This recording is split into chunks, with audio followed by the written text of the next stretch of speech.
Hello, everyone. It's Bill Kallestad with the Iowa Developmental Disability Council and Amy Campbell with our eyes and ears at the Capitol. And we're back here for another week with our Capitol Snapshot.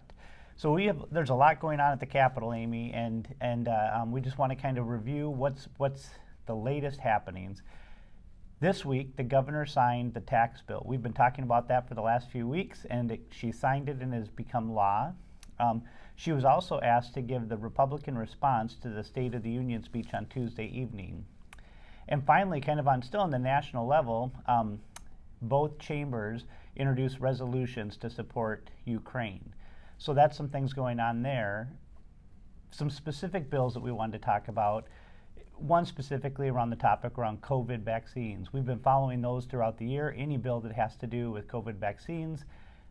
House File 2298, this would not allow schools or child care centers to require a COVID vaccination. So that's being moved forward. We saw committees on autism.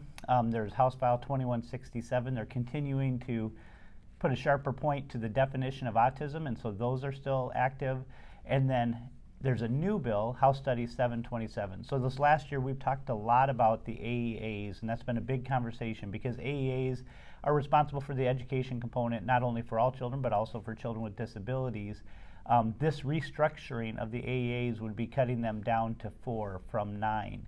And so that's one that we want to pay attention to, and that's House Study 727. Hey, thanks, Bill. That was a quick review for a lot of action going on this week. And so we know it's going to be a busy couple weeks ahead because we're 2 weeks away from the next legislative deadline that they call the funnel. And the second funnel is when a bill has to get out of one chamber and out of committee in the other chamber. So let's just take that House File 2298, the one with the vaccinations. If you take that bill, it started in the House. It had to get passed out of the House, which it did. And then it needs to go to committee in the Senate and then go through subcommittee and get out of that committee by March 18th. So that's a lot of action that has to happen and has to get voted on by either the House or the Senate and then get put into a committee, get put into a subcommittee of 3 or 4 people, and then get voted out of that subcommittee and get voted out of that committee. So it's a lot of work in the next 2 weeks. And we know our legislators don't work on Fridays. And they don't come in until Monday afternoon, so that's only really 3 days of work that they have each week, so 6 days before that funnel hits. So that's a lot of work. We'll keep tracking everything in our bill tracker so that you can watch where your bills are at in the process, and if you want to, let your legislators know what ones you think need to be keep moving. But I really wanted to focus on while we're talking about what's ahead, because there's a couple things in the next week that I think are really important, and one actually really important one is the election bill. That's Senate File 2343, and then it has a House companion, House File 2526. Now both are the same, and they're both on the House and the Senate ready for debate. But we hear there's going to be a really big amendment. We already have some concerns with that bill. In particular, if you've been reading and been an InfoNet follower for the last few years, we've had a big election bill almost every year that really is making it a lot shorter period of time and harder to vote by absentee. And so that process, we have another little addition to that. Legislators in the bill right now, legislators want to require a person to sign the envelope in which they put their absentee ballot and then write their voter verification number on it. A lot of people don't know what their voter verification number. It's not well known that if you have a driver's license or an ID card that your voter verification number is that number.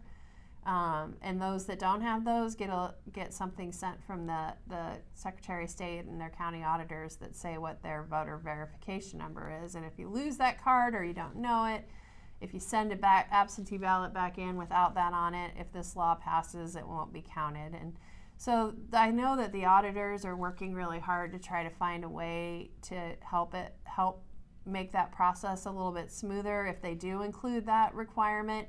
So doing something like allowing them to start opening ballots a little bit earlier so that they can call the person and clean that up so that the ballot can count.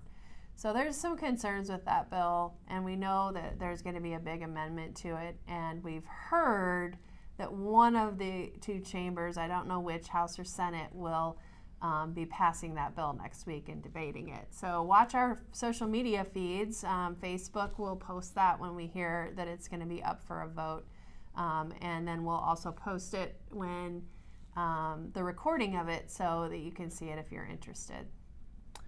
Thanks, Amy. Last year we did a lot of advocacy around the voting bill, and it's one that's really near and dear to the heart of the Iowa DD Council. Our objective and our priority is to make voting easier and more accessible for people with disabilities, and the challenges that they have in the law.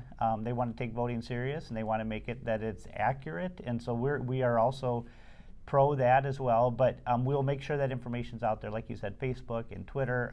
Also our Infonet website, or just go Infonet and DD Council, and you'll be able to find information there. And if you're struggling with that, please reach out to us. So there is a lot going on. The end of the funnel, like you said, ends March 18th, and there's a lot of bills that are still being active, and it's a great opportunity for you just to send an email directly to your legislator and say, I'm interested in this bill moving forward, or I'm not interested in this bill moving forward, and here's why. And they're all ears right now. They're trying to kind of figure out what does Iowans say. So in that spirit of advocacy, we do have some sad news to share.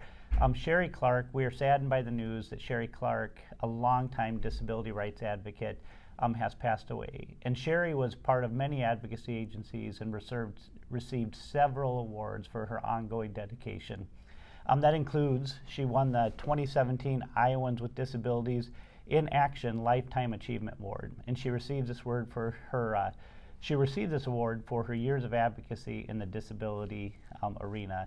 And we know that there was a number of advocates that reached out to us, self-advocates that were inspired by her work and then who are saddened by her passing. And I'm pretty sure she would want us to continue to advocate, to continue to share our message, and continue to fight for the rights of people that are in Iowa with disabilities, and sharing a voice if they're not able to. So we're sad to see Sherry go, and thank her for all of her years of advocacy and achievement. So thank you.